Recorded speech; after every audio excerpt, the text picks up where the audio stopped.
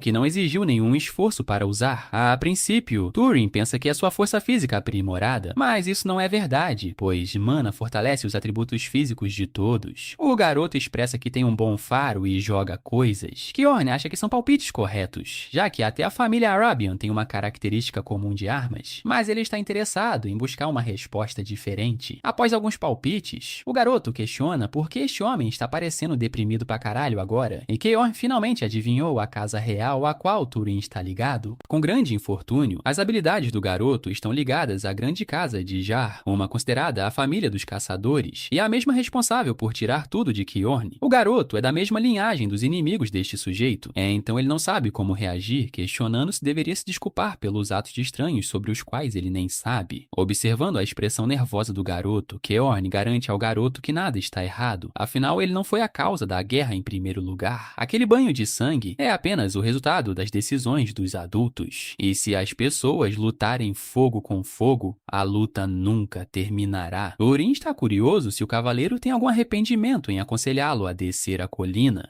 Kjorn enfatiza que, se o garoto buscar o caminho do poder político, ele acabará na família de Zahar com suas excelentes habilidades. No entanto, ele confia no caráter do garoto, sabendo que a bondade nele é clara. Ele revelou sua identidade, algo que manteve escondido por toda a vida para Kjorn. Então, mesmo que alguém como o garoto se juntasse à casa Zahar, eles poderiam se tornar a própria razão pela qual guerras como aquela nunca acontecessem novamente. O cavaleiro veterano não quer que o garoto fique pensativo sobre essas coisas. Afinal, ele ainda não decidiu a família em primeiro lugar. Turin chega ao fim de sua contemplação, expressando seu desejo de descer a montanha. No entanto, ele não quer sair imediatamente. Em vez disso, eles esperarão até que os ferimentos do homem estejam totalmente curados. Suas palavras apenas servem para assegurar a Kjorn o quão gentil este garoto é. Para passar o tempo, o cavaleiro veterano ensina ao nosso garoto sobre a necessidade de mana, uma substância considerada a própria fundação da onipotência. O título é um exagero, mas a magia requer mana adequada para sua causa. Turin fica intrigado pedindo os detalhes e aprende sobre os 3 principais fatores que determinam a dificuldade da magia. O primeiro é a linhagem, o segundo é a afinidade e o terceiro é a causalidade. Linhagem é determinada pelo talento bruto ao nascer, especialmente para nobres que não são cavaleiros. Por exemplo, é muito difícil para um mago comum curar os ferimentos de alguém com magia, mas uma pessoa que possua sangue, revista do sul, poderia facilmente fazer isso sem treinamento. Esse é o poder da linhagem, uma técnica inata. Quanto à afinidade, é como familiaridade com a magia. Em resumo, magos realizam certas tarefas mais facilmente do que outros, assim como Turin conseguiu criar uma bola de fogo facilmente porque gostava de jogar pedras. Chamas comuns não teriam esse tipo de velocidade ou produção destrutiva. O último do grupo é a própria causalidade, um conceito com o qual até mesmo cavaleiros veteranos têm dificuldade. Kjorn testa o garoto sobre o que aconteceria se ele matasse alguém com mana.